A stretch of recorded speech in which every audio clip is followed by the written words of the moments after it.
এই যে আমি বয়ান করলাম, আমার যারা মনে করো বন্ধু তুল্য মিডিয়ার আছে, ওরা আবার দেখবা এটা কাইটা কব যে শরীয়তপুরি কইছে মা বাবা বাদ দেওয়া লাগবো না। আমি কইলাম কি আর গাধারা এটা ছাড়ব কি? না না, সবাইরে কই নাই, এটা বাস্তব, যেটা সত্য সেটাই তুলে ধরবা, ঠিক কিনা বলেন?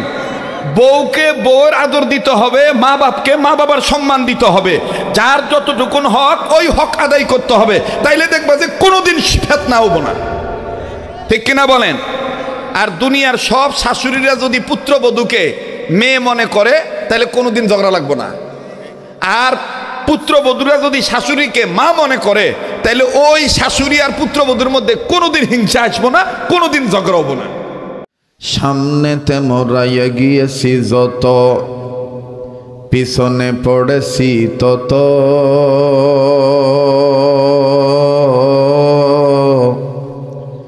শঙ্কাতে শুধু বাড়িয়ে চলেছি গরু ছাগলের মতো। সামনেতে মোরাইয়া গিয়েছি যত, পিছনে পড়েছি তত, শঙ্কাতে শুধু বাড়িয়ে চলেছি গরু ছাগলের মতো। কুনাদ হামজেন চেবা হামজেন সে পরওয়াজ, কবুতর বা জেবাবাজ। কুল মাখলুকাত গায়ে নিশিদিন আল্লাহ নামের গান,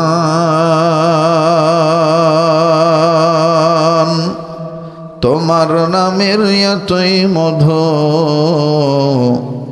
ওগো মেহেরবান। ফুল বাগানে কারো সিলায় ফোটে রং বেরঙের ফুল,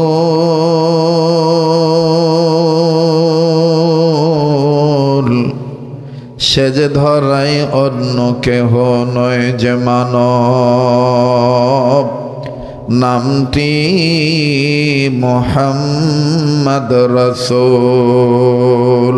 সবাই কালেমা পড়েন লা ইলাহা ইল্লাল্লাহ, জোরে জোরে লা ইলাহা ইল্লাল্লাহ, লা ইলাহা।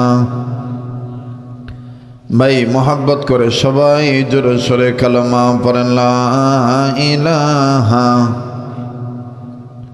আলহামদুলিল্লাহ রব্বিল আলামিন। লা ইলাহা ইল্লাল্লাহর আওয়াজের সাথে কারো কোনো দুশ্মনী আছে? ভাই এখান থেকে কথার আওয়াজ আসতেছে, দাদা আপনারা এগুলো ঠিক করে দিয়ে শোনেন, কথা বলতে হবে, কথা বন্ধ করে দেন, আপনারা আপনাদের কাজ করে বসে পড়েন। আপনারা কথা বললে তো আমার সমস্যা হচ্ছে। মাইকওয়ালা ভাই মাইকের সাউন্ডটা আরেকটু বাড়ান, ফ্যান আমাকে দিতে হবে না, আমাকে ফ্যান না দিলেই খুব উত্তম হবে। আমার ভাইরা, আমি জিজ্ঞেস করেছিলাম লা ইলাহা ইল্লাল্লাহর আওয়াজের সাথে কারো কোনো দুশ্মনী আছে? না, সবাই আওয়াজ দিলেন না। সবাই একটু জবান খুলে বলেন দুশ্মনী আছে? তো লা ইলাহা ইল্লাল্লাহর আওয়াজ কি জোরে দেওয়া যাবে? তো সবাই ঝংকার দিয়ে কালেমা পড়েন লা ইলাহা, জোরে জোরে লা ইলাহা ইল্লাল্লাহ, লা ইলাহা। একসাথে সবাই জবান খুলে কালেমা পড়েন লা ইলাহা ইল্লাল্লাহু ইল্লাল্লাহ ইল্লাল্লাহু ইল্লাল্লাহ, লা ইলাহা ইল্লাল্লাহ, লা ইলাহা, লা ইলাহা ইল্লাল্লাহু মুহাম্মাদুর রাসূলুল্লাহ সাল্লাল্লাহু আলাইহি ওয়াসাল্লাম।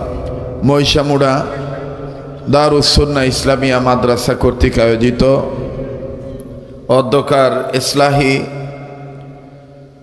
ওয়াজ ও দোয়ার মাহফিল ইসলামী মহাসম্মেলনের অত্যন্ত পরম শ্রদ্ধেয় মান্যবর সম্মানিত সভাপতি জনাব হজরত মাওলানা আমজাদ হোসেন সাহেব, শ্রদ্ধেয় মোহতামিম আলিমপুর মাদ্রাসা এবং আজকের মাহফিলের সহসভাপতিত্ব যিনি করেছেন জনাব মোহাম্মদ গোলাম কিবরিয়া সাহেব, আজকের মাহফিলের আমন্ত্রিত ওলামা হজরতদের মধ্যে অন্যতম আলোচক হিসাবে এতক্ষণ আলোচনা করেছেন বাংলার সুললিত কণ্ঠস্বর, উত্তরাঞ্চলের মাটি ও মানুষের সুরের প্রিয় বক্তা, ইসলামিক চিন্তাবিদ, আশিক রসুল হজরত মাওলানা মুফতি ফরহাদুজ্জামান মাহাদি সাহেব সিরাজগঞ্জ। আরও কথা বলেছেন মাওলানা আব্দুল হান্নান সাহেব। উপস্থিত আছেন এ মাদ্রাসার সুযোগ্য মোহতামিম, পরিচালক, উত্তরাঞ্চলের উদীয়মান তরুণ বক্তা, ইসলামিক আলোচক, মুফাসসিরে কোরআন হজরত মাওলানা মাহমুদুল হাসান সাহেব। এবং আরও উপস্থিত আছেন নাটোর সিংড়া থেকে আগত, পাবনা জেলা থেকে আসছেন অনেক উলামা ইকরাম, বগুড়া থেকে আসছেন অনেক আয়েম্মা মাসাজিদগণ, আয়েমে মাদারিসগণ, আমার সেরে তাজ, জাতির শ্রেষ্ঠ সন্তান। তন্মধ্যে আরও উপস্থিত আছেন আমার বন্ধুবর, যার সাথে জীবনের বাল্যকাল শুরু লগ্নে সিরাজগঞ্জ জেলার সদর থানার আওতাধীন ঐতিহাসিক দারুল হিফজ ইসলামিয়া মাদ্রাসা, দত্তবাড়ি মাদ্রাসার জীবন যার সাথে আমার কেটেছে, আমার সেই স্নেহের বন্ধুতুল্য প্রিয় ভাই। একটি মাদ্রাসার হরিণা পটল এলাকা আছে আপনাদের পাশেই, এই মাদ্রাসার সম্মানিত মাহতামিম কারি মৌলবী লোকমান হোসেন সাহেব সহ আয়েম্মায়ে মাসাজিদগণ, আয়েম্মায়ে মাদারিসগণ, বিভিন্ন জায়গা থেকে আগত সমাগত দিনদার, ইমানদার, ইসলাম প্রিয়, এ এলাকায় বসবাসরত, বহিরাগত এলাকা থেকে আগত, স্কুল, কলেজ, ভার্সিটি, মাদ্রাসাতে অধ্যয়নরত ইয়ং জেনারেশন, আমার কলিজার টুকরা যুবক বন্ধুরা, দিন প্রচার প্রসারের লক্ষ্যে কষ্ট করে যে সমস্ত মিডিয়ার কর্মী, তরুণ যুবক ভাইরা, প্রবীণ বাবারা এসেছেন, সেই মিডিয়া ব্যক্তিত্ব যারা আছেন এখানে, মিডিয়ার কর্মীগণ, পাশাপাশি আশিকিন, জাকিরিন, মুহিব্বিন, সালিকিন, মুজাহিদ বাবারা, ভাইরা, পর্দার অন্তরালে পরম শ্রদ্ধেয়া পর্দানিশীন আমার মা ও বোনেরা, আল্লাহ জাল্লা শানুহুর দরবারে লাখো কোটি শুকরিয়া আদায় করি যে মহান আল্লাহ আমাকে আপনাকে উম্মতের ওলামা ইকরামদের মজমায় বেহেশতের বাগানে, এই মহিষামুরা দারুস সুন্নাহ ইসলামিয়া মাদ্রাসার কমিটির ঘাম ঝরানো ফসল, এই এলাকাবাসীর হৃদয়ের স্পন্দন, এই প্রস্ফুটিত বাগানে ফুটন্ত গোলাপের ন্যায় একটি উত্তম বাগানে যে আল্লাহ নেক কাজে আমাদেরকে আসার বসার তৌফিক দিয়েছেন, সে মালিকের দরবারে কালিমত শুকুর আদায় করি, গোলামের পরিচয় দিয়া সবাই পড়ি আলহামদুলিল্লাহ। এতগুলো মানুষ শুকরিয়ার আওয়াজের দিক দিয়ে কেমন যেন কৃপণতা হয়ে গেল। জোরে সোরে আবার বলি আলহামদুলিল্লাহ। আল্লাহ ওয়ালাগণ বলেন, আল্লাহ পাক যে বান্দাদেরকে আলহামদুলিল্লাহ বলার তৌফিক দিয়ে থাকেন, এই বান্দাদের উচিত বেশি বেশি করে আলহামদুলিল্লাহ বলা। কাজেই যে আল্লাহ আমাকে আপনাকে আলহামদুলিল্লাহ বলার তৌফিক দিয়েছেন, আমরা আবারও বলি আলহামদুলিল্লাহ। সব কিছু শুরুতে জানতে চাই, প্রিয় বাবারা, ভাইরা আমার, আপনারা সবাই কেমন আছেন? আমি আপনাদের দোয়ার বরকতে এখন ভালো আছি। অনেকে দেখেছিলেন এই গত 2-4 দিন আগেও আমি হঠাৎ অসুস্থ হয়ে গিয়েছিলাম। বড় ধরনের কোনো রোগ নয়, মানে গোটা রমজান মাস সহ 45 দিন দেশের বাইরে ছিলাম। বিশেষ করে আরব আমিরাতের সফর ছিল, ওমরার সফরও ছিল, মদিনাতে সময় কাটাইয়ে এরপরে আসি। আসার পরেই বাংলাদেশে লাগাতার সফর। এই জন্য একটু ঝামেলায় পড়ে গেছিলাম। তো যাই হোক, আল্লাহ সুস্থ করছেন ওই আতঙ্কেই। আর এখন আমাদের এমন একটা সমস্যা হয়েছে, আমাদের মানে কোনো একটা ছোটোখাটো রোগের কারণে ডাক্তারের কাছে গেলেও এটা ফেসবুকে চলে আসে। হ্যাঁ, কত খালেদা জিয়া না খেয়ে মরতাছে, কোনো সমস্যা নাই, কেউ খবরও নেয় না। এই গ্রামে দেখবেন কত খালেদা আছে না, কত খালেদা। এবারে জামাই বাদ দিতেছে না, স্বামী বাদ দিতেছে না, খবর নিতেছে না, মারতেছে, ধরতেছে, চুল ছিটতেছে, কোনো সাংবাদিক নাই।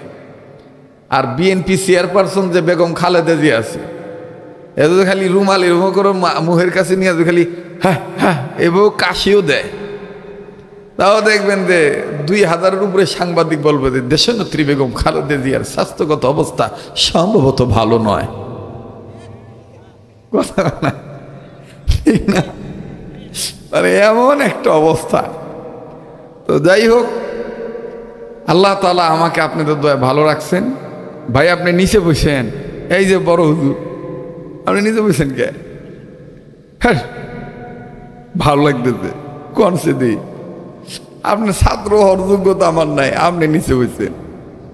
যাই হোক, আমাকেও অনেক লোক আজকে দেখা করার সময় অনেক প্রবীণ লোক কইতেছে আর কি, যে আপনি কি বুড়া হবেন না? আমি কই কে, কয় আজ থেকে 20 বছর আগে যেরকম দেখছি ওই রকমই মোটামুটি আছেন, এর কোনো ধরনের কোনো ঝামেলা টামেলা মনে হয় না। তা আমি বললাম বাবা ভিতর ভালো তো, এজন্য উপরে বেশি সমস্যা নাই। যারা দেখবেন ভিতরে পচা, ওদের উপরে দেখবেন ওইটা ফুটে ওঠে। কথা কন ঠিক কিনা? মানুষ মাত্রাই ভুল ত্রুটি থাকবে, তবে সেটা যেন নিজের হয়, অন্যের ক্ষতি সাধনের জন্য যেন না হয়।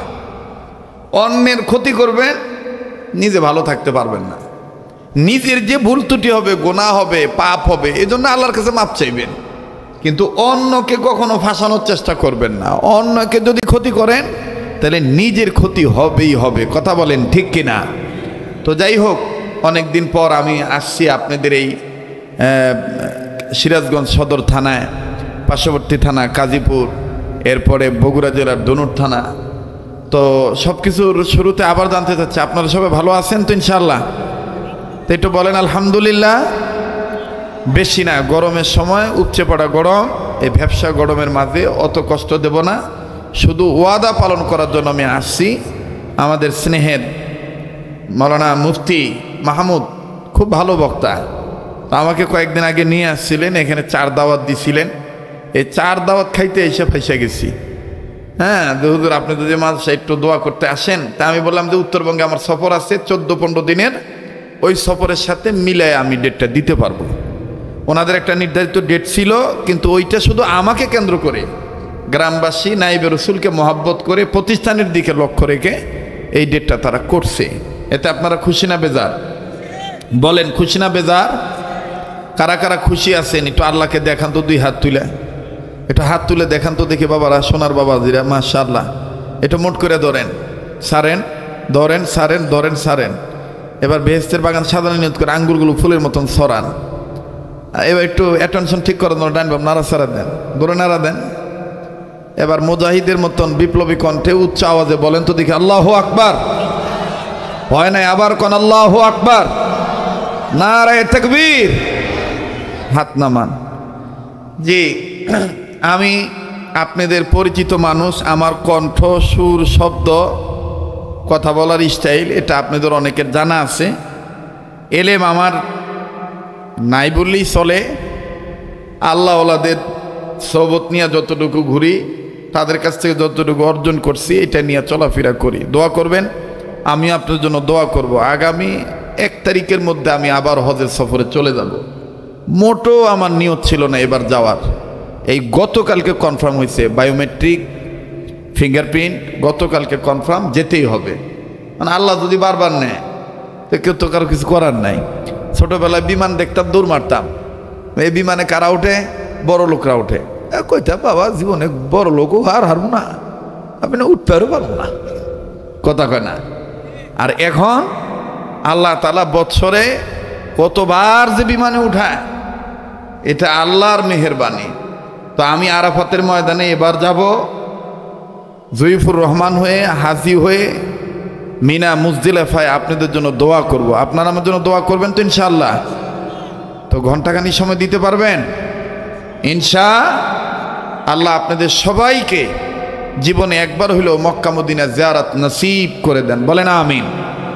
আয় আল্লাহ, গরিব হওয়ার কারণে কেউ যদি না যেতে পারে, স্বপ্নের মাধ্যমে হইল আপনি আপনার গোলামদের জীবদ্দশায় বিশ্বনবীকে স্বপ্নের মাধ্যমে দিদার নসিব করে দিয়ে আল্লাহ অত্র এলাকার সমস্ত কবরওয়ালাদের কবর আযাব মাফ করে দেন। আল্লাহ আপনি আমাদের অতীতের গুনাহগুলি মাফ করে দেন, বর্তমান জীবনে ভুল ত্রুটিগুলি সংশোধন করে দেন, ভবিষ্যৎ জীবনকে আল্লাহ আলোকিত করে দেন। আল্লাহ আজকের এই মাহফিলকে ওলি আল্লাহকে উসিলা করে, নবীজিকে উসিলা করে, দয়া মায়া করে ভরপুরভাবে কামিয়াবি দান করেন। আবার বলেন আমিন। বাস এবার আসেন, আমি পবিত্র কোরআনুল কারীমের হাজার হাজার আয়াত হইতে ছোট্ট একটি আয়াতে কারিমার অংশ বিশেষ তেলাওয়াত করেছি। যে অংশটুকুর অর্থ হলো, ওলামা একরামরা অনেকেই জানেন যে আল্লাহ বলেন যে যারা আমার উপর ভরসা করবে তাদের জন্য আমি আল্লাহই যথেষ্ট।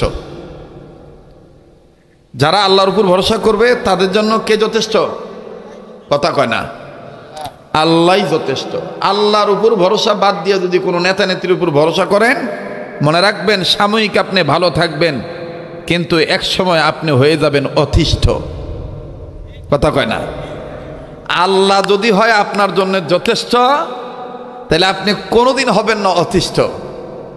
বিগত জীবনে যারা এই পাপাচারে লিপ্ত ছিল, জুলুমের মধ্যে লিপ্ত ছিল, তারা মনে করেছিল আমার ভরসা তো দাদার উপরে, আমার ভরসা তো জয় শ্রীরামের উপরে, আমার ভরসা তো চ্যাটার্জি, মুখার্জি, গঙ্গোপাধ্যায়, চট্টোপাধ্যায়, হরিদাস পাল, লেন সেন।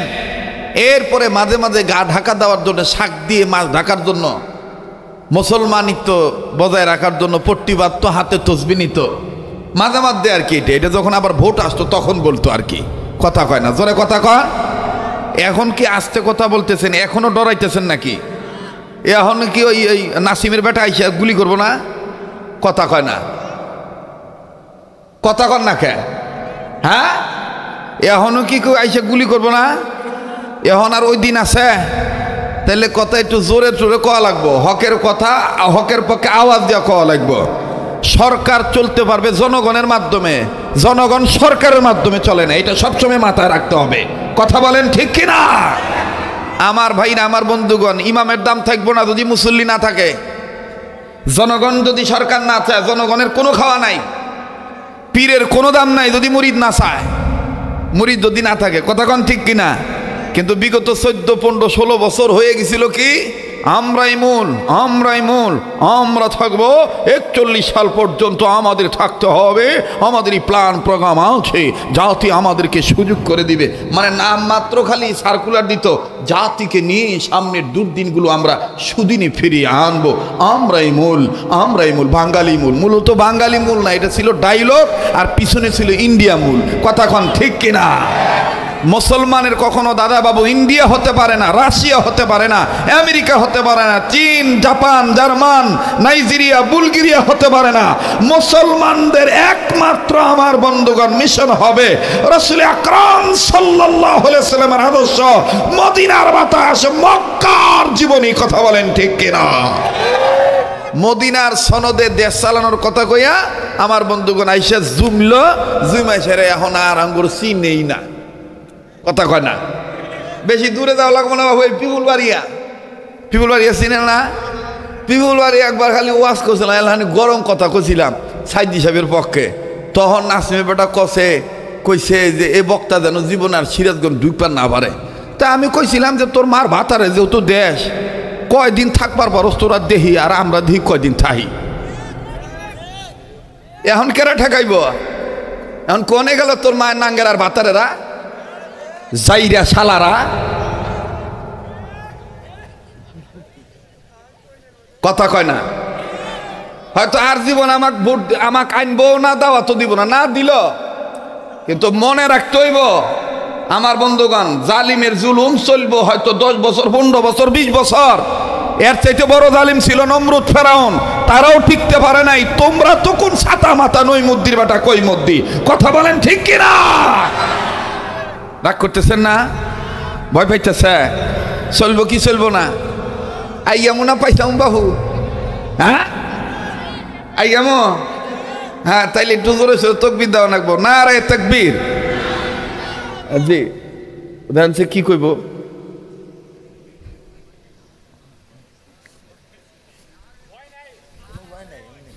না ভয় না থাকলো আমি ভয় আনলে কেন? ও বাবা ভয়, তুমি আমাকে চিনো না?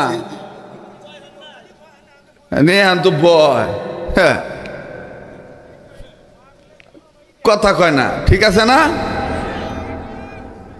জি ভাই, আমার ভাইরা, আমার বন্ধুগণ, আমি বলতেছি কোনো দিকে নজর দিয়েন না, খুব খেয়াল করে অ্যাটেনশন ঠিক রেখে কথাগুলো শোনেন। ইদানিং আবার নতুন একটা ভাইরাস শুরু হয়েছে, নারী গড়ে আর পুরুষ গড়ে এক করা নাকব, কথা কয় না রে। যারা মহিলাদেরকে মহিলা মনে করে না, পুরুষরা, যে সমস্ত পুরুষরা মেয়েদেরকে তাদের মতনই মনে করে, বুঝবেন যে এরা মুসলমান হইল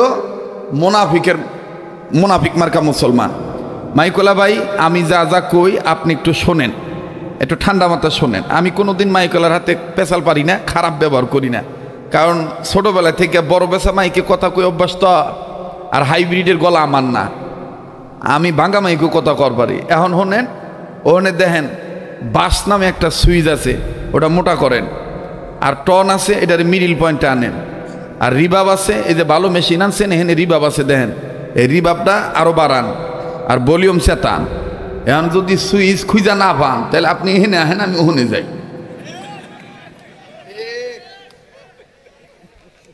কথা ঠিক আছে না?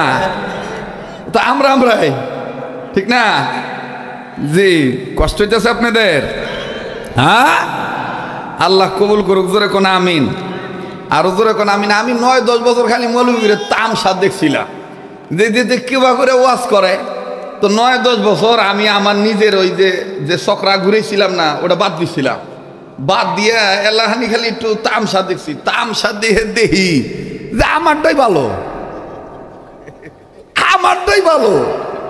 আমি যেভাবে গাড়ি স্টার্ট দেই ওভাবে করে কেউ স্টার্টই দিবার পারে না, আমি যেভাবে গিয়ার দেই ও গিয়ারই কেউ দিবার পারে না, কথা কোন ঠিক কিনা?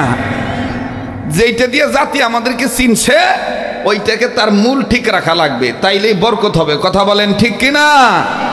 দেলাওয়ার হোসেন সাইদি রহমতুল্লাহ সাইদি, আবার এখন সাইদির কথা কইলে এখন আর কেউ দোষ দেওয়ার হবে না। আমি যখন একবারে শুরু লগ্নে যখন বলেছিলাম কাজীপুর এলাকায় যে আল্লামা দেলাওয়ার হোসেন সাইদি রহমতুল্লাহ আলাই উনি বিপ্লবী সন্তান, উনি মুজাহিদ, তখন আমাদের এক জাতি ভাইরা কইতো এই চ্যাংড়ার আকীদা খারাপ।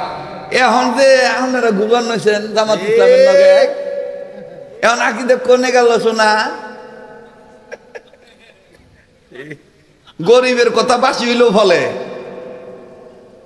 এই ফতুয়াবাজি বাদ দেন, সরমনে পীর আলহামদুলিল্লাহ, জামাত ইসলাম আলহামদুলিল্লাহ, হেফাজুল ইসলাম আলহামদুলিল্লাহ, নাউজুবিল্লাহ আস্তাগফিরুল্লাহ বলার চেষ্টা করবেন না, নিজেকে কখনো এত ফ্রেশ মনে করবেন না।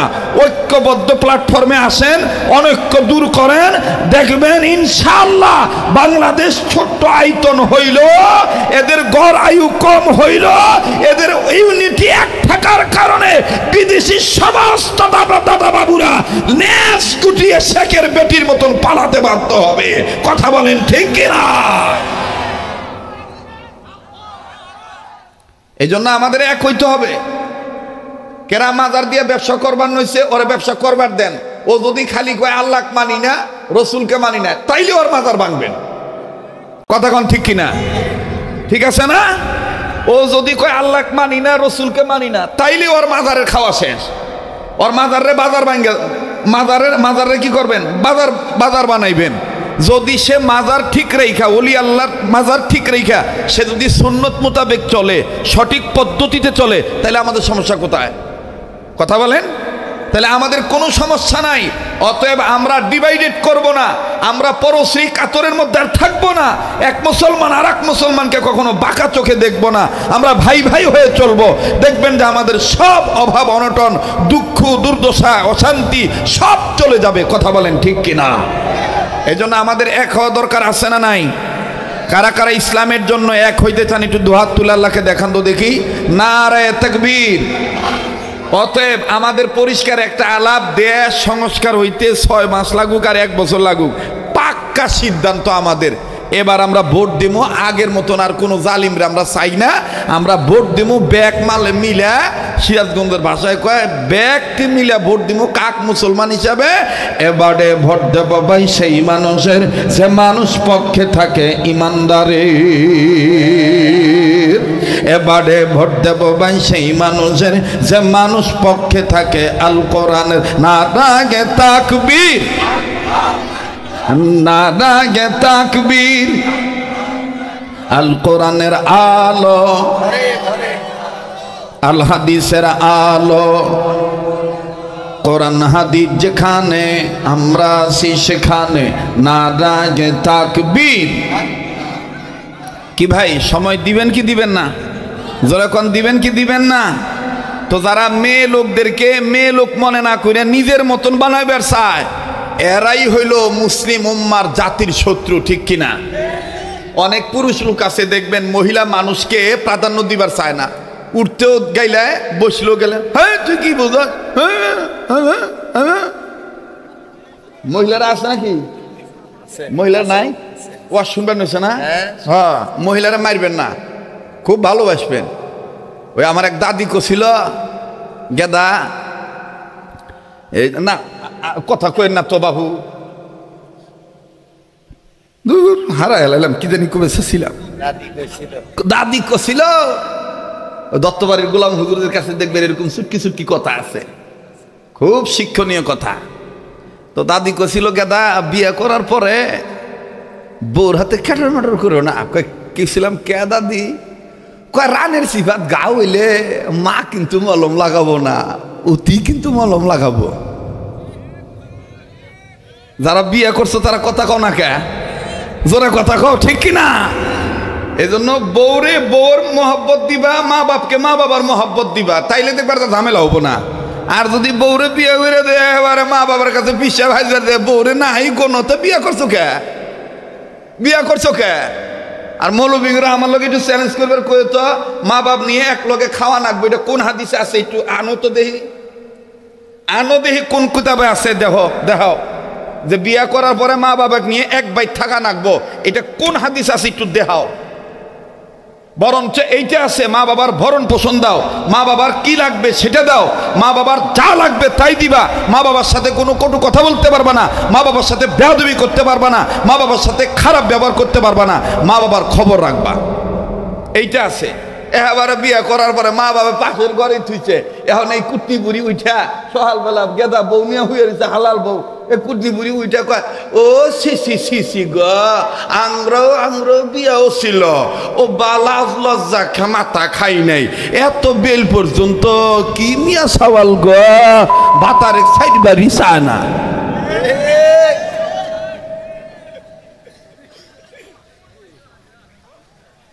বলেন বলেন বলেন, আপনি বাস্তব না অবস্থা? আমি আমার হালাল বউ নিয়ে শুয়ে রয়েছি, আমার খালি আমার খালু আমার মামি বা আমার খালা আমার মামি আমার নানি দাদি ব্যাগ গিবত করবার নইছে, কি নজ্জা নাই গা, নজ্জা নাই গা, এত বেল পর্যন্ত দরজায় খুলে না। শালির ঘরে শালিরা